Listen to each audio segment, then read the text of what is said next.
All right, we are in record mode. Welcome, welcome, welcome back for those of you that have been already a part of this series, and welcome for the first time if you are just joining us.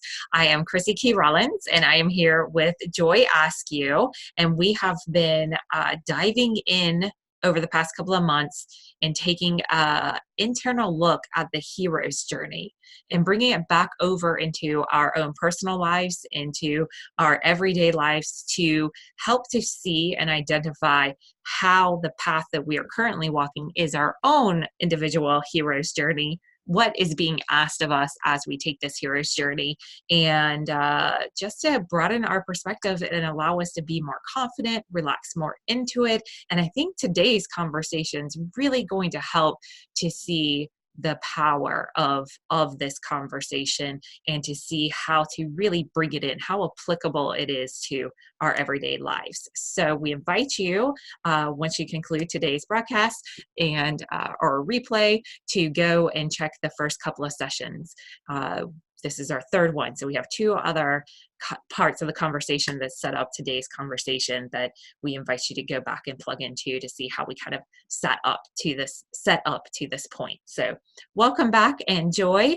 I know that this was a conversation that was on your heart to bring to the table. So I'm going to turn it to your direction to get today's conversation started. Okay, thank you. Thank you. Yeah, this it's the more I share this hero's journey path process with others, the more I can actually see it happening in my life, and the more understanding I feel I have for it, and really affinity for it, because it makes everything make sense. In this world that can seem so senseless, and it and meaning. We are meaning makers. We are what makes meaning in this world. And when we can take our life story, both the past and the present and the future, and put it into this mythological construct that has been told since man started telling stories, because it's what actually happens. We harness that power, that of the power of the ages, and we can make it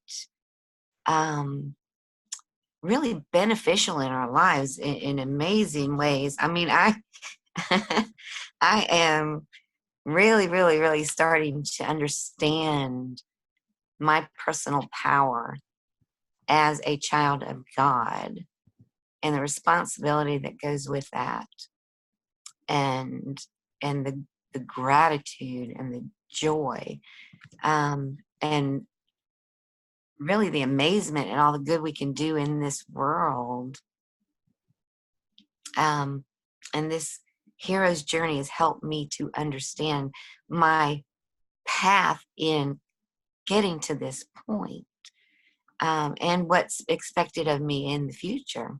So our first two sessions, we really we did an introduction, and then we went over really the ordinary world that we are in and we awaken from, as when we receive this call to adventure.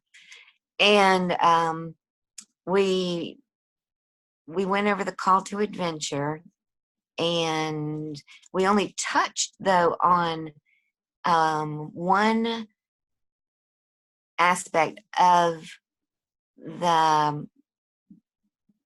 first part of the three parts of the hero's journey. The first part is the ordinary world, and or it's called the departure from the ordinary world. And we only touched on it, and it was the mentor, the meeting of the mentor, because something has to spark us, and they begin to guide us and lead us in, towards this threshold, this opportunity, um, to leave the ordinary and begin to experience the extraordinary. And I had I was thinking about, like trying to understand which of my mentors, because there were so many, right? So many, but the idea came to me, the internet. I mean, like when Joseph Campbell was doing his work with the hero's journey, and beautifully telling its history and its story, the internet wasn't a thing, or it was just be a beginning, a concept thing. And but think about how many people the internet is waking up out of their ordinary everyday lives that they may or may not be happy and satisfied in. But just the volume of information that is now available to us on the internet, some of it not true, of course, there's false information out there, but I've identified it for the longest time as a gift from the divine for us to not only awaken, but to find each other, to make these connections that we need, these, for the upcoming journey. Like, I would not have met you if it weren't for the internet, So I'm going to choose today that my really main mentor, because, oh my gosh, especially in these early days of awakening, because I had no idea of anything except the ordinary, everyday 3D world. I was living that shallowly, that unconnected to all of this richness. And there was already back, this was 13 years ago, there was already so much amazing information, so many amazing spiritual teachers on the internet that I tapped into for free, for free. And then I connected with like minds and like hearts, through the internet. So yeah, I'm claiming that.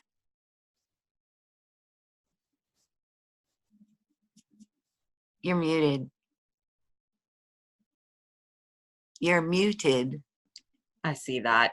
I hit it anyway. Doesn't matter. Thank you. I'm gonna mute myself, okay? All right. Well, thank you so much for opening up this conversation today, Joy, and for your real passion and connection to this hero's journey. And there's a few things that you said that I'd love to just bring up again and touch on. This idea of looking at this mythological story and being able to pull it in as a framework for our life. Now, some of us could feel that's not really a wise thing to do. Like, that's a foolish thing. Like, you're taking a story, a myth, something that's fantastical and is for storytelling purposes, one could argue. And you're saying that this is dropping down as a framework into your life. But what I really like about that idea is this interwoven wisdom that is found within our world. Whenever we have the eyes to see it, the ears to hear it, when we are looking for it, you can see these frameworks, these systems, this mythology, yes, but there's a methodology that you can pull out from it. So regardless if this is truth with a capital T or just a great story that we can use as a framework to drop into our life to give us a method. And especially when there is, when we're talking about something as personal as our own individual life experiences. While mentors are great, advisors are great, guides are great, people with experience is great, are great for being able to tell you what they have experienced, they still can't really tell you what you're going to run into. There's not really a foolproof method that we can turn to for predicting what exactly is going to happen. So since we can't know what's going to happen because you are a fresh creation, what you are creating in this world has never been created before, even if you're replicating what somebody's doing, even if you're just cookie cuttering your way through life. So just know whatever it is that you feel like you're just mimicking somebody else's movements, you're still a fresh creation. You're still a fresh unfolding, and your journey, your story has yet to be told. So since there's no way of really predicting what is going to happen, to be able to have a framework, a methodology, a system, that map that just says, although I don't know exactly what you're going to run into, here's a few things that you could expect, look out for, be prepared for, understand, or consider.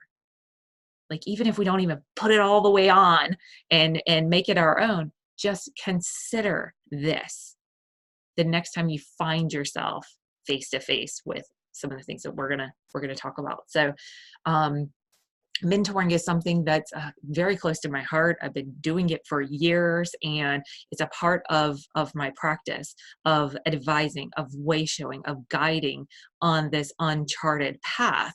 And the way that I got to be able to be the mentor that I am is because of those that showed me their way. And I know Joy and I have some common mentors. We have some great teachers and people that we have been exposed to, that have been put into our path along the way, that I know absolutely I would consider mentors. And one of those mentors was just talking the other day. I was listening to one of his newest videos, and he was talking about mentor and the necessity of having a mentor and the power of having a mentor. I'm starting to feel moved. Like, I don't know if somebody's going to hear something for the first time that's really going to touch their heart, but I'm feeling very moved just thinking about these words.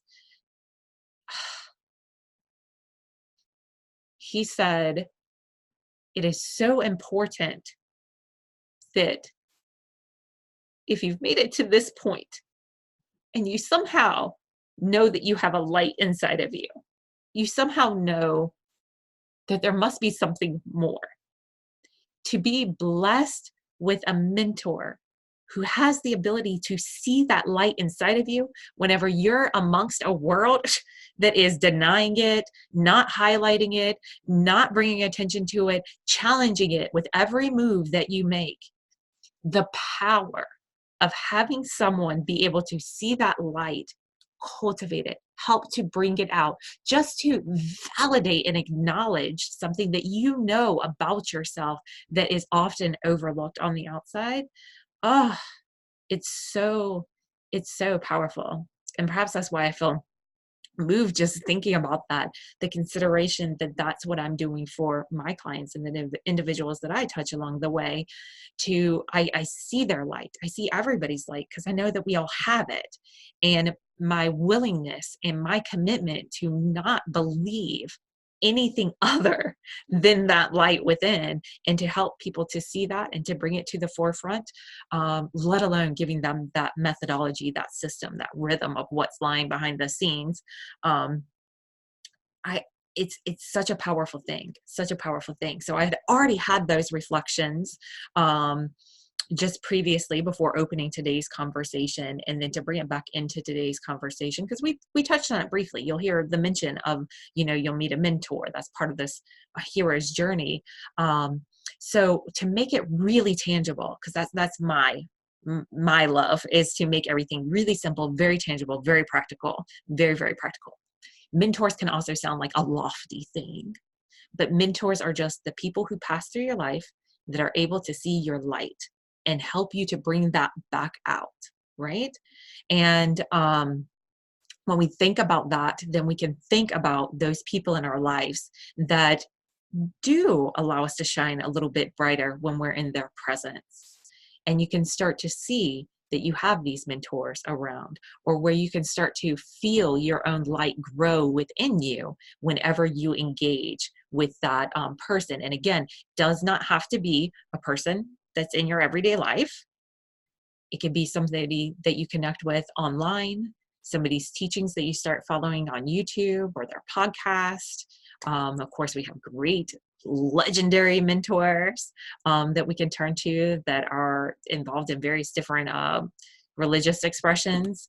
But yeah, this idea, I would love to make it a very everyday kind of thing that people can look around their life and see the mentors. And again, maybe physically in your life, maybe who you're turning to on that outward. Start to recognize, could this be that mentor or one of the mentors that's showing up on your hero's journey? You look like you were wanting to say something, Joy. Yeah, beautiful. Yeah, the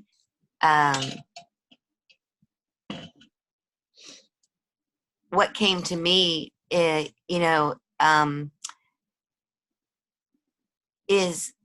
we do have, the ones in our physical lives, our physical presence, face to face interaction type things, and we have those that we follow, and then there is the ones that you mentioned, that are not necessarily, even we might not have ever have met them in person because they're not in body anymore, and such as the Buddha and such as Jesus, and I think that's, we all have a guru inside of us, and we all have that gift that we can give to each other, that commitment to seeing the light in each and every person that we encounter, and to believe in it, and to live our lives with such loving integrity that our light just, sparks theirs.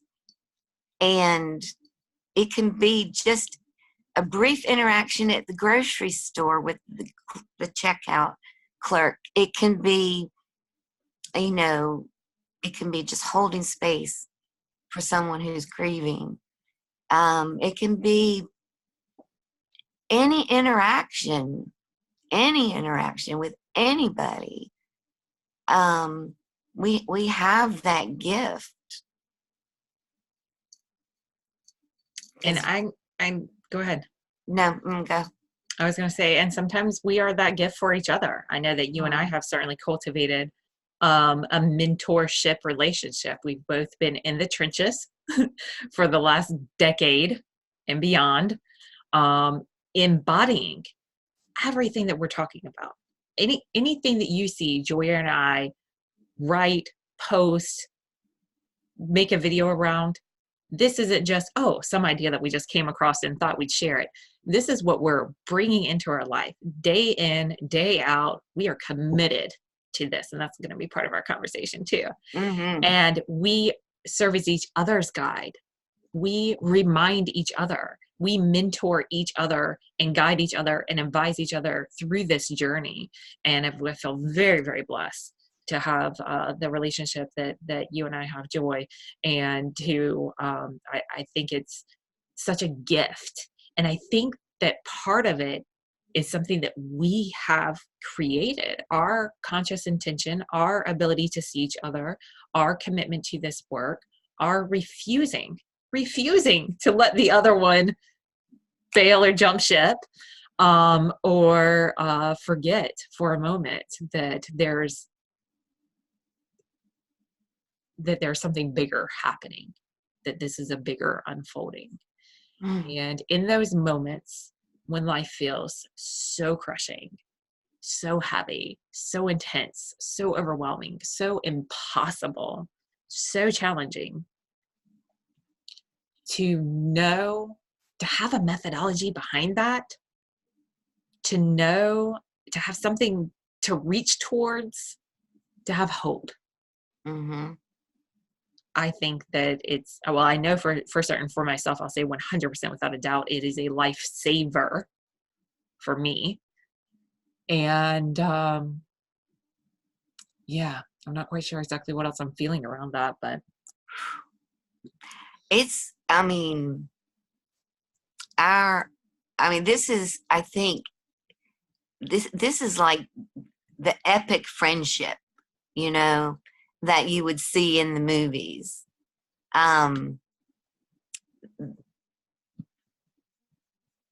This is the friends plus the mentors. It's like, it's really a very unique and I think powerful type of relationship. Sisters, mentors, friends,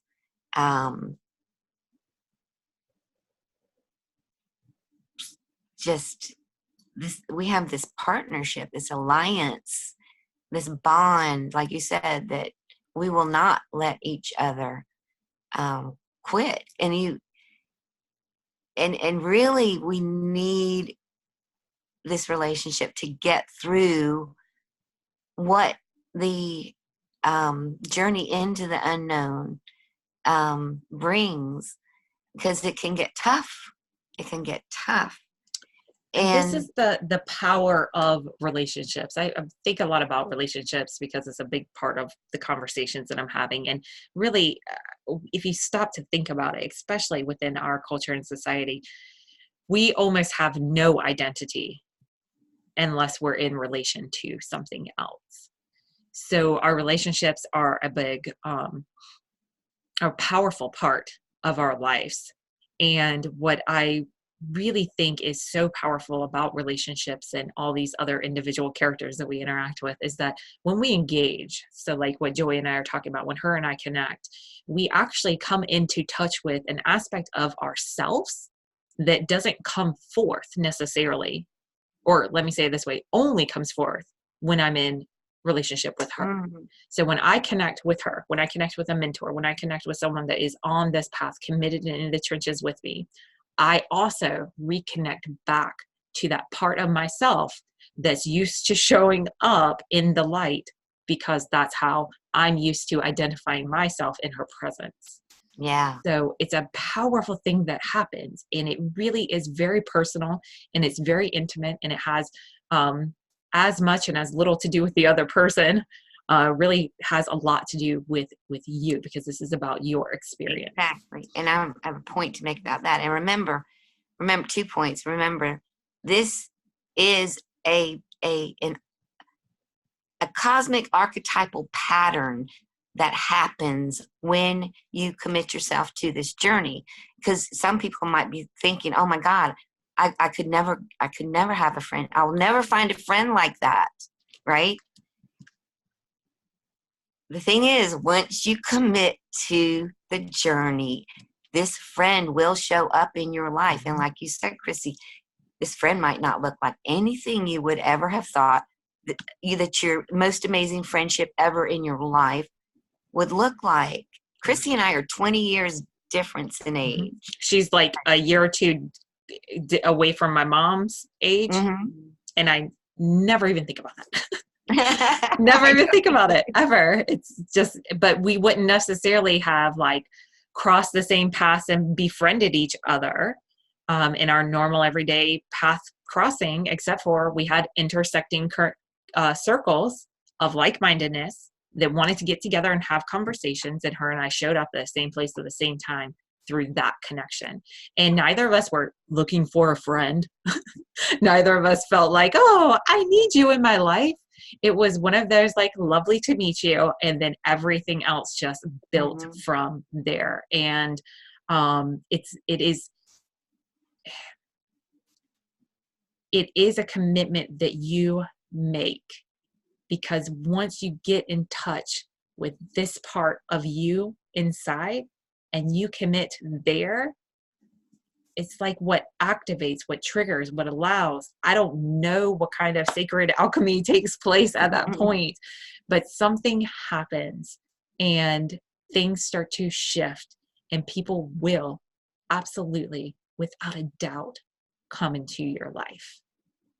And maybe you have to get out to find them. You know, they're not going to necessarily just storm your house. They're not going to turn your computer on and pull up the video and start playing it for you. You might have to seek.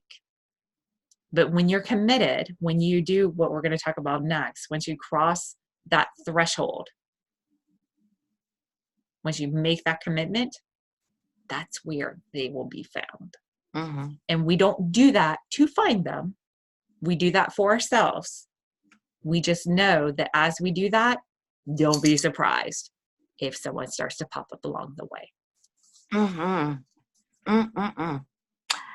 Oh, and along the way, we also encounter enemies, you know.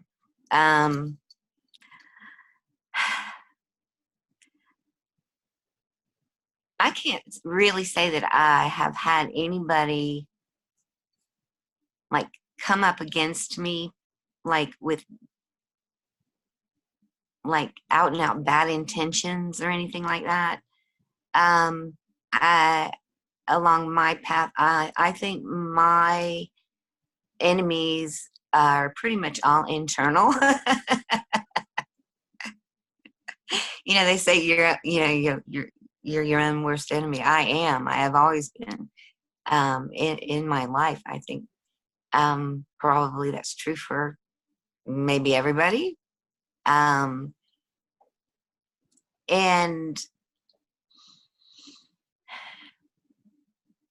I think probably because for the majority of my life, I had such a low opinion of myself.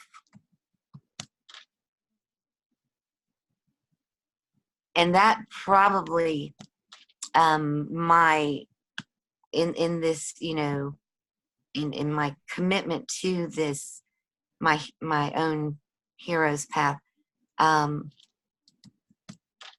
that what I've found is my enemies are my tests, you know, my internal stuff, you know, all of my stored, you know, emotions that never processed, all of my shadow material, all of that some people might call enemies, they're just, for me, You know, it's interesting. I don't know if this is what was said and that's what I heard, or if I just heard the talk of enemies and this is what my mind turned it to.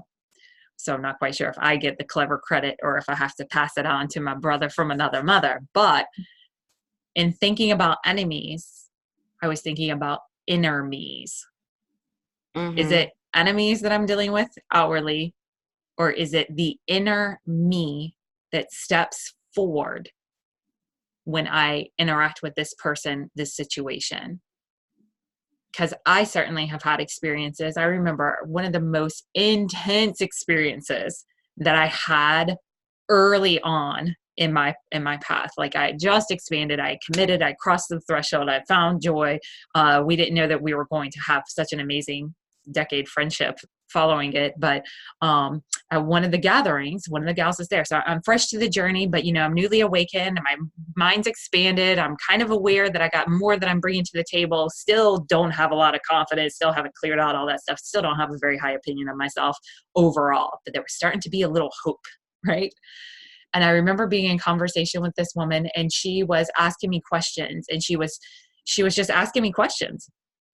And I had like the most intense experience while she was just in conversation, asking me questions. Inside, I was just like on fire. I don't know how to explain it. It felt like I was roasting. I was uncomfortable. And it's strange because, like, thinking back, her questions weren't really all that intense. But for whatever reason, I felt so much intensity in that conversation. And later on, like once I grew my awareness, really understood what was happening inside of me, I realized what was burning up in that moment was this old pattern, this old thought, this old belief that I carried, this old safety mechanism that I had really ingrained inside of me of not wanting to give the wrong answer. I'd never been asked these questions. She was asking me kind of like where my beliefs were coming from. She was even on my side. Like she was even a shared believer. She was just looking to expand and help me to get to the heart of whatever it was that I was holding on to or whatever it was. I don't even remember the exact words of the exact conversation. I just remember her, and I remember burning inside of me, feeling so uncomfortable because here I was within this new community. I didn't want to look foolish, which is something that's part of my personality makeup that's just ingrained in me, that having that awareness has been super helpful because I can then consciously work to challenge to kind of overcome that and more rationalize with my logic brain all the reasons why I'm not going to look foolish, even if I don't do something perfect or know the answer. But in that moment, I felt so much like inner me stirred up. And definitely there was a little part of me that like wanted to like blame her for it. Like, why does she have to come at me so hard? Not that she was, but it felt as if, like, why can't she just let this go? Why is she pressing this? And now I could see another mentor in my path just trying to help me to remove whatever darkness was still on top of me. Now, she didn't know what she was doing. She didn't even know that she had that experience. Joy was there. She didn't even know that there was any problem, any tension, anything that was happening. It was all taking place inside of me. And that inner world, that turning inward, is really the key to kind of untangling all this other stuff that is keeping us from seeing, oh, obviously I'm the hero of this story and I am fully equipped to save the day, and everything that I need is going to be provided for me.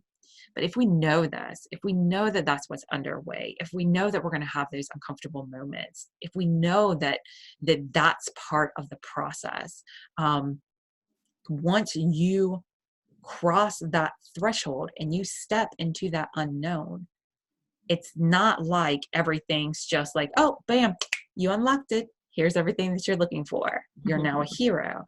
A hero becomes a hero by facing and overcoming challenges and adversity.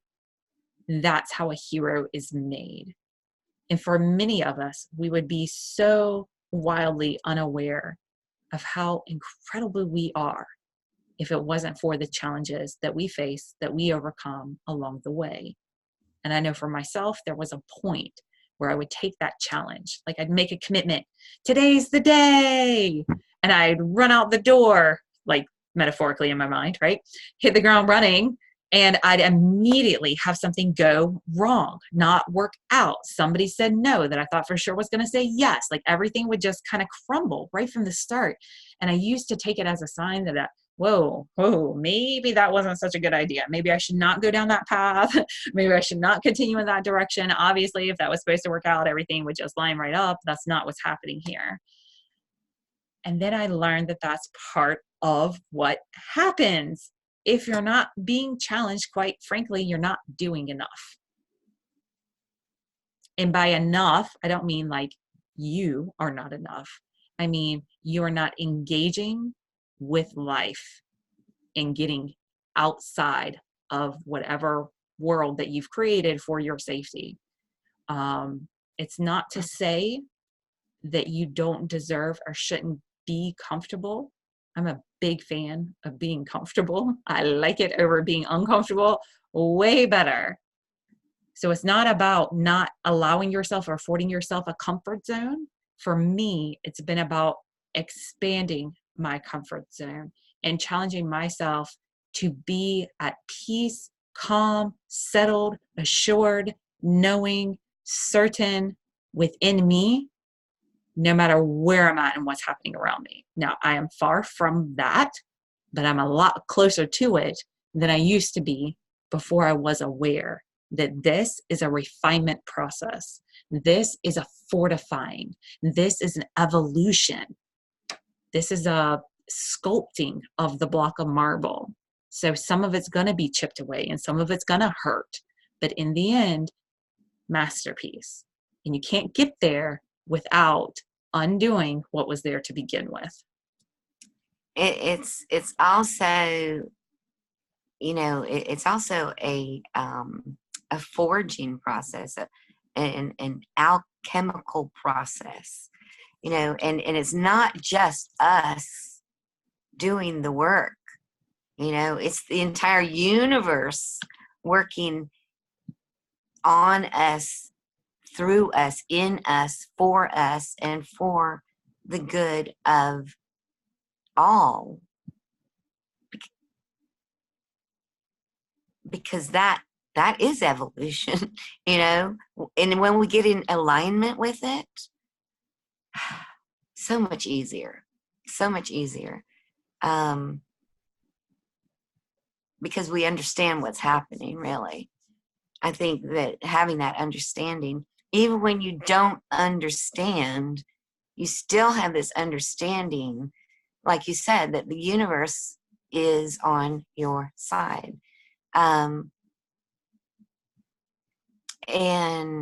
you've made yourself a willing partner to whatever needs to happen in order for you to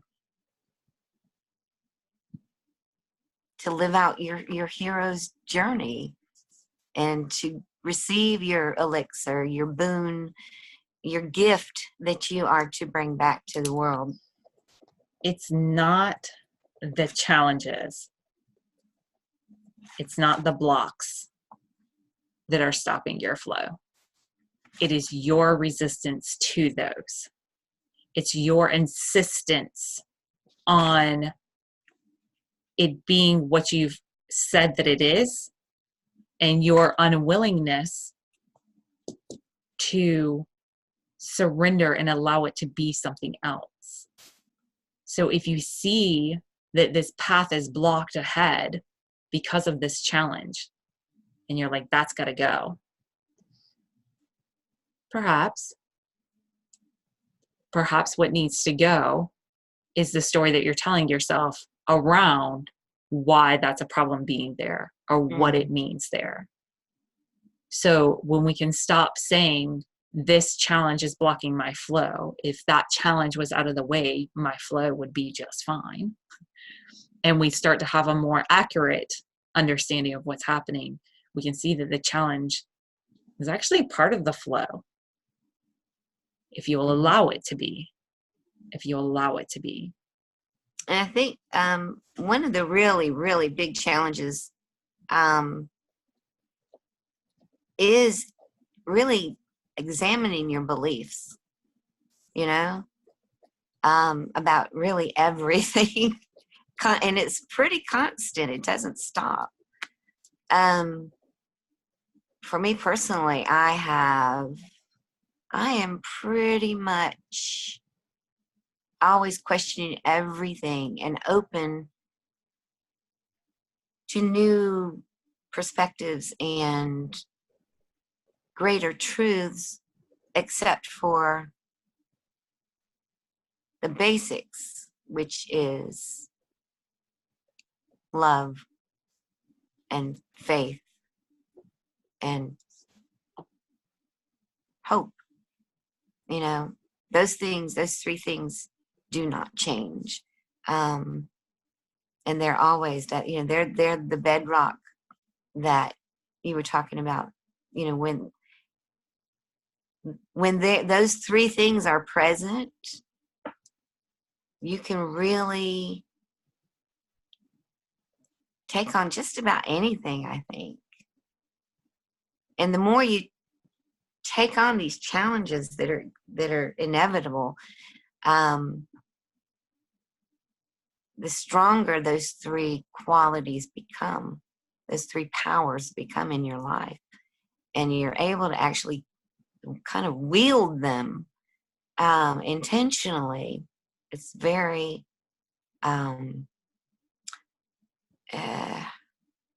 it's very sobering, because it becomes, a responsibility. You realize how powerful you are. Yeah. And also then you have to explain to those who love you and may not have the same levels of faith and hope and love, you know, going on in their heads. You have to try to explain your crazy faith, you know. It's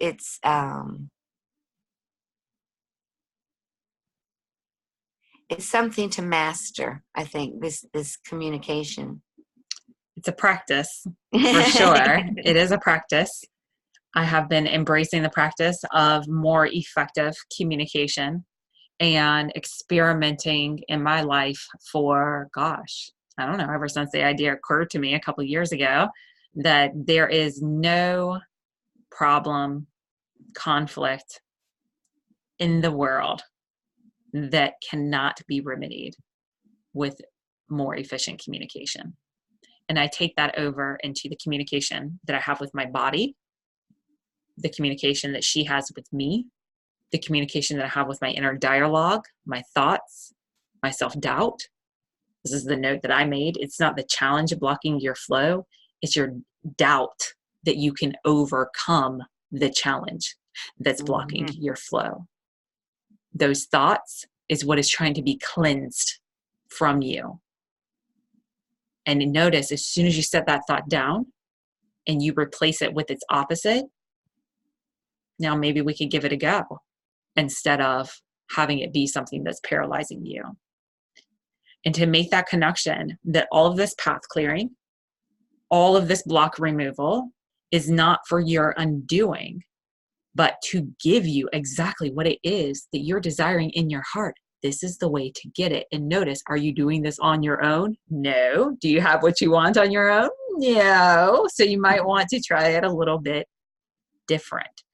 And we just invite you. We invite you to consider this. We invite you to take this methodology, this framework that we've been unfolding piece by piece, bring it over to your day-to-day life, bring it to the here and now challenges. I know here and now at the time of this broadcast and recording, it's been an extremely tumultuous times within people's relationships. There's the dissolving of the veil happening. There's this rising of the divine feminine energy. There is shifting of paradigms, and there's a whole movement that is happening with our collective human consciousness. And we're doing it. We are making it happen for our greater good, for our evolution, for our next level of unfolding. And in order to have that more ideal world that we all know is possible, that we believe is possible, that we've heard about, that we've tasted little glimpses of, in order to bring that into the here and now to where it's everyday mainstream way of thinking, being, and experiencing life, there's a lot that must crumble down in the meantime, so that we can start to fortify and build more authentic, stable structures that can support us, can give us our footing, so we're not so shook up by whatever is happening outwardly in the world, and we can keep our footing within ourselves. So with all of this happening, what it's going to look like in our day-to-day life is a lot of invitations to up-level your integrity, to let go of what you're holding on to that no longer serves you, to wake you up and shake you in the places that you are most attached, so that you can create your own autonomy. You can come into your fullest expression, and you can have that same stable footing foundation that I just spoke of in the external world within you at all times. And for me, someone who gets shook up a lot, or used to get shook up a lot, embracing that as part of my refinement, using it as a tool to see where I am blind to my own self in a way that doesn't cause martyrism or put the blame unnecessarily on myself, or carrying more of the burden and load that I need to, making sure that all is honored in the perspective that I'm looking at the situation. I feel like I'm going off track here, but I'll come back around. Knowing that that is what's happening in the day-to-day life, and bringing in this framework of just the next part of your hero's journey, we can come together in this really powerful way to realize not only are we the heroes within our own lives, we're the heroes of the here and now. We're today's heroes. Today's heroes. Mm-hmm. We're making this shift happen. It is happening for us. It is leading us to what we want. So when you look at those challenges, this is the refinement process. This is the polishing. This is smoothing the edges. This is showing you where you're a little bit sloppy, because in the future, you cannot be sloppy for where we're going. Because if you're sloppy, how will you ever convince those that are on the outside that are only viewing you from the outside? Mm-hmm.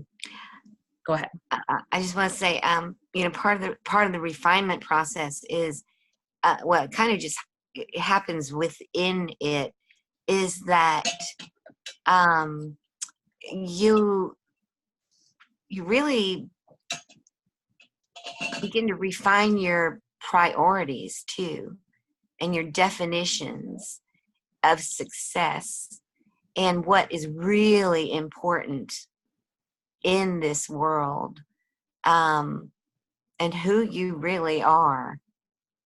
And yeah, well, and that what it's all about, though, is who you really are, and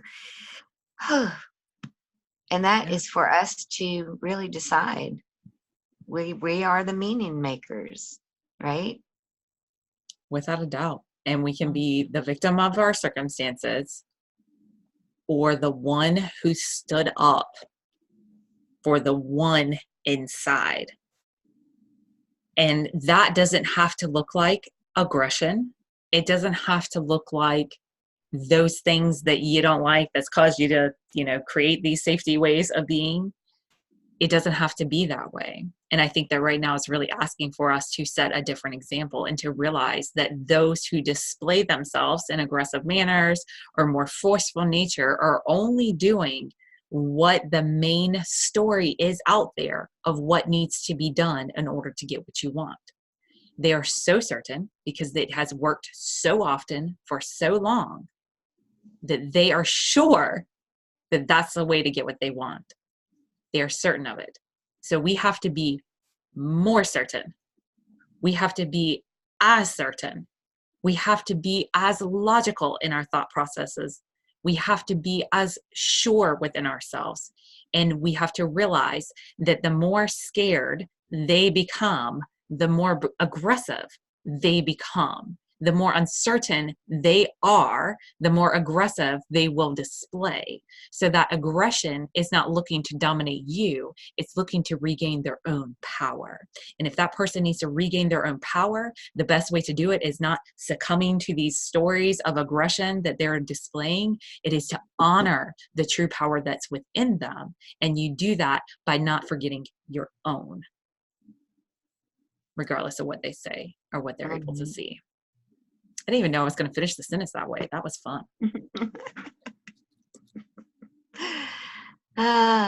So let's see. We're getting up onto the hour. Any last thoughts? So next time we are going to really get into the real meat of the hero's journey, the going within, into the innermost cave, where your greatest ordeal is met, and the reward that we receive from it, and bringing that gift back into the world, that has its own challenges and perils in itself, which I think they can be, it's like the forces that are against you in that last phase of your journey become so subtle. They're so sneaky. And I think there's even greater temptation in this last section. So I'm really looking forward to getting into that, because I feel like that is where you and I are right now, in the here and now. We are in the process of returning to the ordinary world to bring our gifts, and then to probably start it all over again, Who knows? We'll Yeah. keep y'all posted for sure. Yes, I'm looking forward to that conversation too, because being someone that's a big feeler, being someone that's easily overwhelmed, being someone who feels like I've experienced enough pain in my life to last me a lifetime and beyond. I'm not interested in any more, although I'm sure there's plenty more to come. To think about going into these dark places within ourselves, to think about that more shadowed side, to think about the parts of us that I'm speaking of when I say like get into a higher level of integrity. So many of us are so used to fighting for recognition for the amount, the massive amount of integrity that we bring and that we hold as people that are committed to being more compassionate and love-centered. So there's a lot that we do that gets overlooked and unrecognized. And because we're overlooked and unrecognized, it can cause us to unnecessarily fight and defend our position at times that it's not really necessary, where it expends our energy, and it actually will keep us stuck in these cycles of needing this and wanting this and desire for something to change or for someone else to change in order to be okay with wherever you're at. But in truth, these are the places, like these dark places that we don't want to go to because it hurts enough whenever our good stuff's highlighted, right? There's an easier way. It doesn't have to hurt. Let me say it this way. Anytime that you're processing emotions, you're going to feel. That's inevitable. Mm-hmm. But the intense pain that is typically associated with diving into these dark places within yourself, it does not have to be that way. There is another way. And Joy and I are really committed to showing people that way. Just an easier way to heal, an easier way to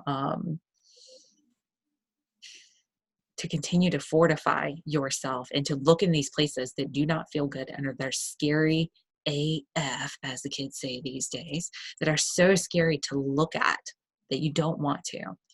But that is where we find our gold. Yes. That is where we find our true power. And it's not a dark power. It's the alchemical transformation of the shadow into light. Yes. We'll talk more about it next time for sure, before we get too into it this time. But this is the thing. I really want you to hear that if you're like, I know I've got things that I push down and I push away, but I can't do it because I've been through too much. Come to this conversation. Come to this conversation. We're going to help you to illuminate those dark caves in a way that makes it just not as overwhelming. It doesn't have to be so overwhelming. And we invite you to that conversation. We'll keep you posted. We'll probably look at the last Thursday again of next month, but I don't want to commit to that until we consult our calendars. But it'll be towards the end of October. We'll be doing another session. We will take the journey to the next level. And I thank you. I thank you for being And here and tuning one in. one one more note. Use that, Google Guru to, get more information on the hero's journey. Joseph Campbell's work, Carl Jung's work, and empower yourself with knowledge. Because this knowledge is universally applicable. It applies to everyone. Yep. So, If you're a human, that's the only prerequisite. yes. Yes. Not kitties. No kitties. Not kitties. No, not mom. They got a different methodology. Yes, they do. All right. All right. Well, thank you so much for your time, Joy, and thank you for bringing this conversation to the table. And thank you, everybody who has watched to this point, because not everybody watches this far into videos, but you did, Mhm. and I think that that's remarkable. So we thank you. We invite you to drop some comments below. Let us know your thoughts. Keep this conversation going. And if you're interested, for sure, let me know. I can make sure that you get the replays from the last sessions. Okay. Thanks, y'all. Bye. If I can find the record button. There it is. Bye.